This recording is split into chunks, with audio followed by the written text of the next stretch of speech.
Ulangan pasal 19. Kota-kota perlindungan.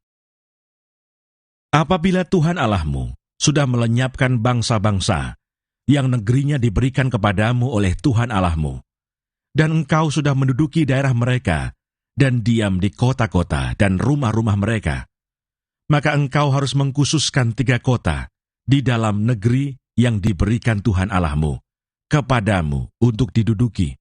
Engkau harus menetapkan jauhnya jalan dan membagi dalam 3 bagian wilayah negeri yang diberikan Tuhan Allahmu untuk dimiliki olehmu, supaya setiap pembunuh dapat melarikan diri ke sana.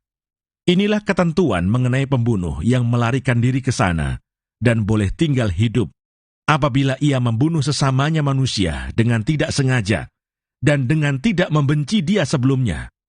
Misalnya, apabila seseorang pergi ke hutan dengan temannya untuk membelah kayu, ketika tangannya mengayunkan kapak untuk menebang pohon kayu, mata kapak terlucut dari gagangnya, lalu mengenai temannya sehingga mati. Maka ia boleh melarikan diri ke salah satu kota itu dan tinggal hidup. Maksudnya, supaya jangan penuntut tebusan darah sementara hatinya panas dapat mengejar pembunuh itu. Karena jauhnya perjalanan, menangkapnya dan membunuhnya. Padahal pembunuh itu tidak patut mendapat hukuman mati, karena ia tidak membenci dia sebelumnya. Itulah sebabnya aku memberi perintah kepadamu demikian. 3 kota haruslah kau khususkan.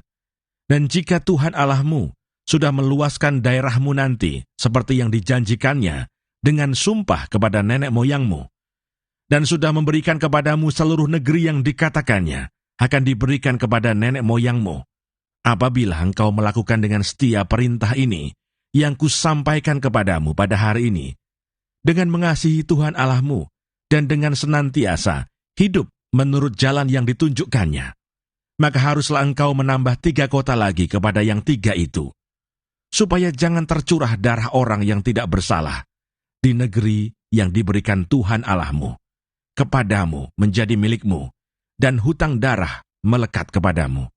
Tetapi apabila seseorang membenci sesamanya manusia, dan dengan bersembunyi menantikan dia, lalu bangun menyerang dan memukul dia sehingga mati, kemudian melarikan diri ke salah satu kota itu, maka haruslah para tua-tua kotanya menyuruh mengambil dia dari sana dan menyerahkan dia kepada penuntut tebusan darah, supaya ia mati dibunuh. Janganlah engkau merasa sayang kepadanya. Demikianlah harus kau hapuskan darah orang yang tidak bersalah dari antara orang Israel, supaya baik keadaanmu.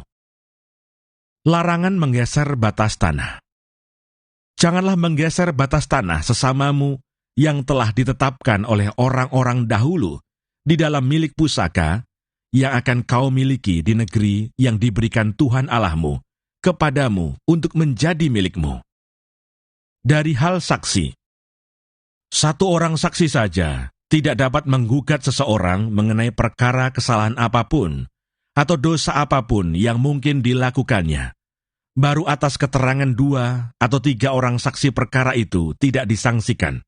Apabila seorang saksi jahat menggugat seseorang untuk menuduh dia mengenai suatu pelanggaran, maka kedua orang yang mempunyai perkara itu haruslah berdiri di hadapan Tuhan, di hadapan imam-imam dan hakim-hakim yang ada pada waktu itu.